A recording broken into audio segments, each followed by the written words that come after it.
Shirika la Reli Tanzania lilipata hasara ya shilingi bilioni 224 ikilinganisha shilingi bilioni 102 mwaka uliopita. Hasara hii ilichangiwa na kupungua kwa mapato ya usafirishaji kutokana na uhaba wa vichwa vya treni na mabehewa, pamoja na mvua kubwa iliyosababisha kufungwa kwa njia kwa miezi minne. Shirika lilitumia kiasi cha shilingi bilioni 29.01 ikiwa ni ruzuku kutoka serikalini. Kama ruzuku hizi zingetolewa, shirika lingepata hasara ya jumla ya shilingi bilioni 253. Ni muhimu kuzingatia kuwa taarifa hii inahusu kipindi kilichoishia tarehe 30 Juni 2024 kabla ya kuanza kutumika kwa treni ya standard gauge kwa maana SGR. Kwa mapato ya SGR hapa hayapo. Mheshimiwa Rais, napendekeza Shirika la Reli Tanzania lijikite katika kuboresha ufanisi wa utendaji kazi wake ili kuongeza ukusanyaji wa mapato na kutekeleza hatua za madhubuti za kupunguza gharama. Liandae mpango wa kina wa kupata injini za treni na mabehewa ili kukidhi mahitaji ya usafirishaji ipasavyo. Mheshimiwa Rais, Shirika la Ndege Tanzania, Kampuni ya Ndege Tanzania. Mheshimiwa Rais, Kampuni ya Ndege Tanzania ilipata hasara ya shilingi bilioni 91.8 ikiwa ni ongezeko la asilimia 62 kutoka shilingi bilioni 56.6 mwaka uliopita. Hasara hii ilitokana na gharama kubwa za matengenezo ya ndege na hitilafu za injini ambapo ndege za aina Airbus zilikaa muda mrefu bila kufanya kazi zikisubiria injini. Pia shirika lilitumia kiasi cha shilingi bilioni 99.8 ikiwa ni ruzuku kutoka serikalini. Mheshimiwa Rais, kama ruzuku hii isingetolewa, hasara halisi ya shirika la kampuni ya ndege ingefikia shilingi bilioni 191.6. Napendekeza Kampuni ya Ndege Tanzania ishirikiane na serikali kufanya utafiti kuhusu njia nzuri zaidi za uendeshaji wa ndege kwa kuzingatia masuala ya kifedha na kiuchumi ili kuongeza ufanisi wa uendeshaji. Mheshimiwa Rais, Shirika la Mawasiliano Tanzania TTCL ilipata hasara ya shilingi bilioni 27.78 mwaka wa fedha 2023/2024. Ongezeko hili ni kutoka shilingi bilioni 4.32 ya hasara kwa mwaka uliopita.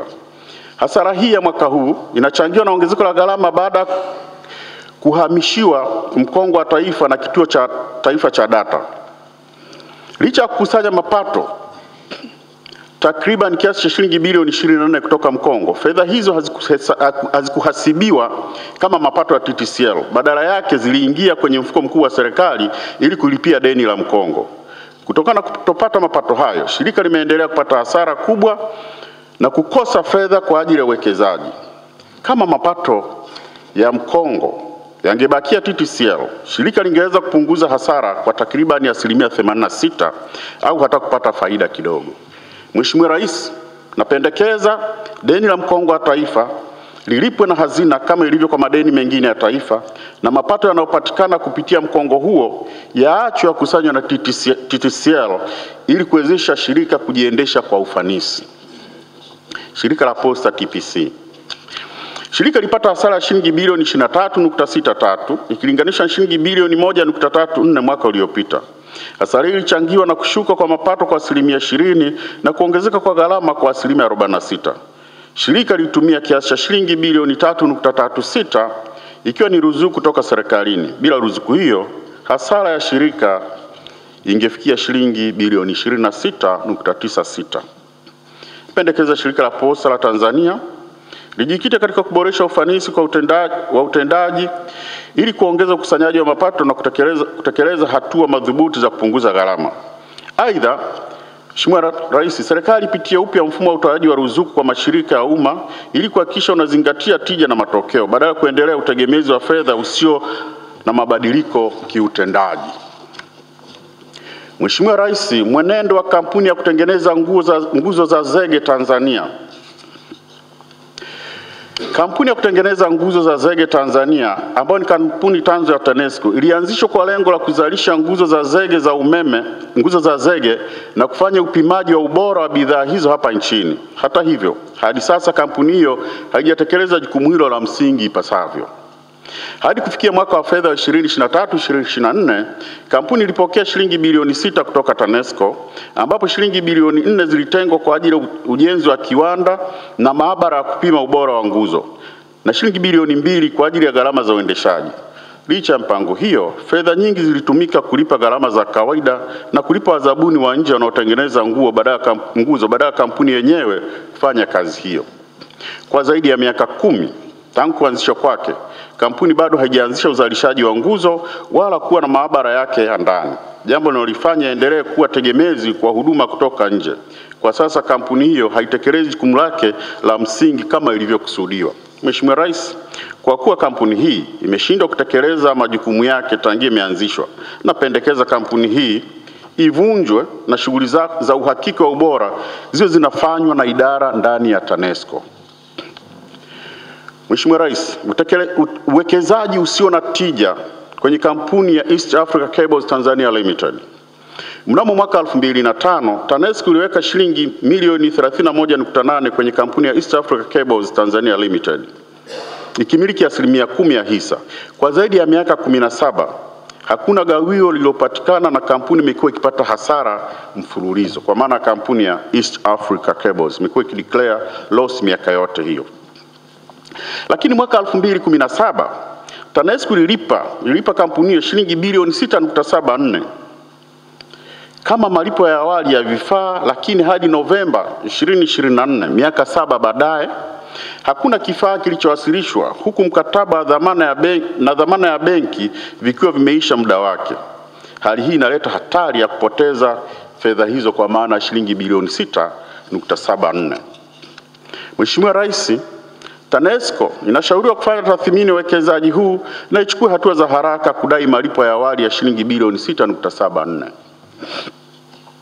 Mheshimiwa Rais, madeni ya TANESCO kwa IPTL na urejeshaji wa fedha za Tegeta Escrow. TANESCO inadaiwa shilingi bilioni 238.71 na kampuni ya IPTL, ikijumuisha deni halisi la shilingi bilioni 111.48 na riba ya shilingi bilioni 127.22, pamoja na mgogoro kuhusu kutohuishwa kwa leseni ya IPTL kati ya mwaka 2017 hadi 2022. Kampuni hiyo imewasilisha madai mengine mengi ya fidia, gharama za uzalishaji na ada za kisheria, huku TANESCO ikidai kuwa mgogoro huo ulishatatuliwa kupitia kesi namba 200 ya mwaka 2015.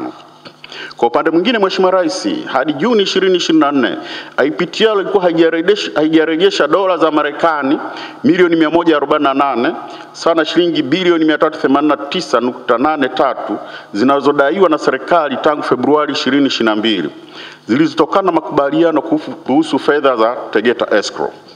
Inapendekeza kuwa serikali ifanye tathmini kamili ya madai yote ya madeni yanayohusiana na kampuni ya IPTL ili kubaini uhalali wake, usahihi wake na utekelezaji wa makubaliano ya kisheria.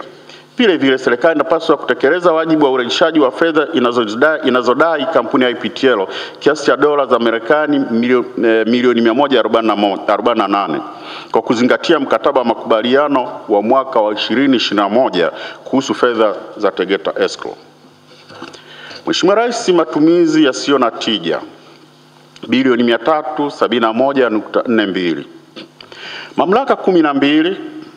Mashirika 12 kati ya 217 yaliyokaguliwa yalibainika kutumia rasilimali fedha kwa matumizi yasiyoleta thamani kwa taasisi.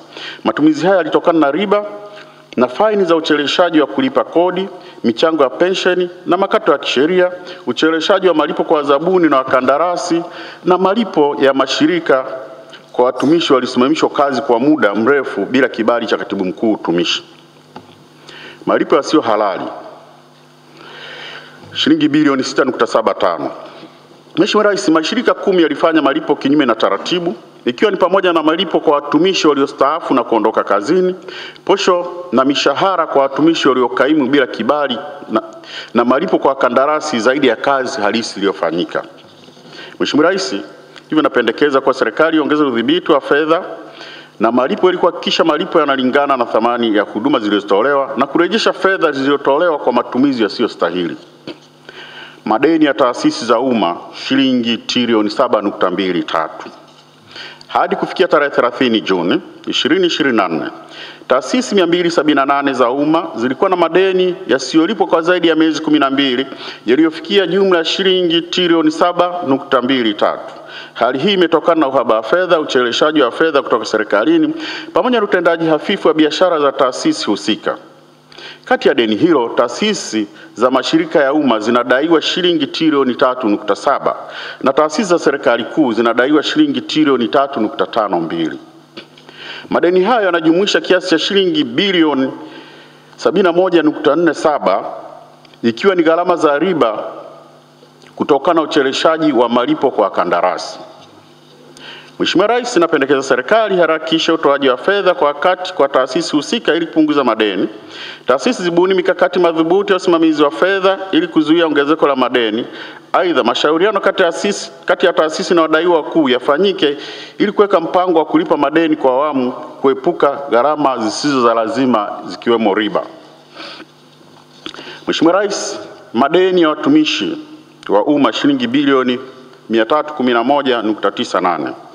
Ukaguzi umebaini watumishi wa umma katika taasisi 269 wanadai jumla ya shilingi bilioni 311.98 zikihusisha mishahara, gharama za usafiri wa mizigo kwa wastaafu na marupurupu ya kisheria kwa viongozi wa idara pamoja na watumishi wengine. Katika madeni haya, serikali kuu inadaiwa shilingi bilioni 274.8, mamlaka serikali za mitaa zinadaiwa shilingi bilioni 24.54 na mashirika ya umma